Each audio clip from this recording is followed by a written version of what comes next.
Jalan Tol Cileunyi Sumedang Dauan atau disingkat dengan Jalan Tol Cisumdawu adalah sebuah jalan tol sepanjang 62,60 km bagian dari Jalan Tol Trans Jawa yang berada di Jawa Barat menghubungkan daerah Bandung, Sumedang, dan Majalengka. Jalan tol ini merupakan bagian dari jalan tol yang menghubungkan dua kota besar di Jawa Barat yaitu Bandung dan Cirebon. Pada ruas Jalan Tol Cileunyi Sumedang Dauan Seksi 5A ini, terdapat bagian tanah labil dan berair, sehingga tidak bisa ditangani dengan urugan atau konstruksi biasa. Penggunaan geofoam IPS ini juga sangat cepat, karena pekerja tinggal menyusun pada lokasi yang sudah disiapkan, membuat waktu pekerjaan proyek menjadi lebih cepat, karena berbeda dengan pembangunan jalan yang biasa menggunakan urugan. Halo, perkenalkan nama saya Andrea Yudaswara Mulyono. Saya dari Divisi Engineer bagian Geofoam.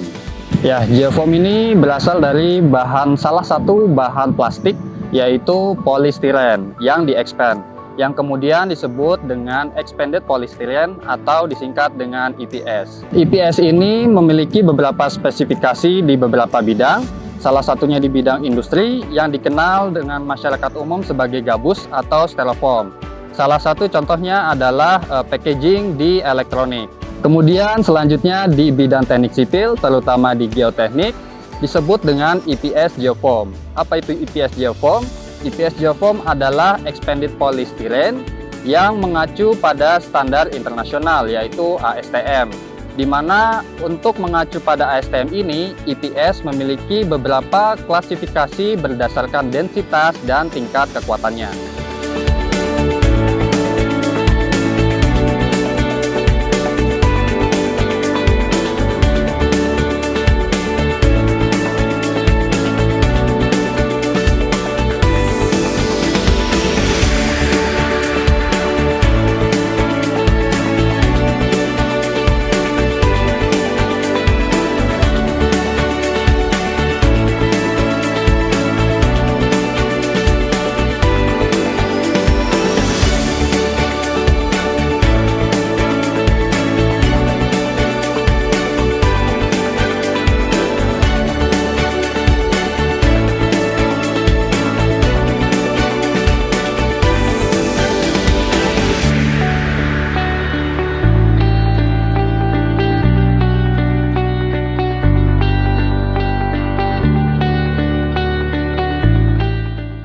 Kemudian kelebihan selanjutnya yaitu dalam pengaplikasian EPS Geofoam ini sangat mudah, sehingga tidak membutuhkan tenaga teknis ahli, sehingga bisa memerlukan buruh lokal. Kelebihan selanjutnya adalah pelaksanaan konstruksi ini sangat cepat dan tidak membutuhkan faktor cuaca. Selain kelebihan yang saya sebutkan tadi, EPS Geofoam ini memiliki beberapa kekurangan. Yang pertama yaitu EPS Geofoam ini mudah terbakar. Kemudian, EPS Geofoam ini lemah terhadap rantai karbon seperti bensin dan solar. EPS Geofoam ini memiliki kecenderungan untuk terangkat akibat gaya angkat air dan terdorong akibat gaya dorong air. EPS Geofoam ini tidak dapat menerima beban langsung di atasnya, sehingga dibutuhkan sistem konstruksi di atasnya untuk mendistribusikan beban terpusat menjadi beban merata. EPS Geofoam ini dapat diaplikasikan untuk material timbunan sebagai pengganti material tanah, kemudian stabilisasi lereng, dan kemudian untuk substitusi material tanah pada konstruksi dinding penahan tanah. Mengapa harus memakai EPS Geofoam? Seperti di belakang saya, pada Tol Cisumdawu Section 5A, EPS Geofoam baik diaplikasikan di atas tanah dengan kondisi yang tidak stabil. EPS Geofoam ini memiliki beban yang ringan dibanding dengan tanah itu sendiri, sehingga tanah yang tidak stabil dapat menahan beban di atasnya. Selain itu, EPS Geofoam ini memiliki densitas yang tinggi dibandingkan dengan tanah, namun memiliki bobot yang lebih ringan dengan tanah, sehingga sangat baik diaplikasikan di atas tanah yang dalam kondisi tidak stabil. Bagaimana proses konstruksi EPS Geofoam itu sendiri? Pertama-tama melakukan pemerataan tanah sebagai platform EPS Geofoam. Platform Geofoam ini harus benar-benar rata. Jika area pelaksanaan konstruksi luas, dapat dilakukan dengan lantai beton kerja atau lin konkrit. Dan setelah platform rata, digelar geomembran sebagai proteksi geoform di bawahnya.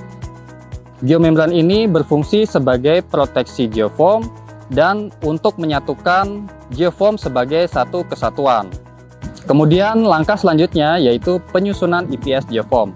Prinsipnya adalah seperti pada pekerjaan pasangan batu bata atau yang lebih umum adalah permainan Lego, yaitu menyusun secara zigzag.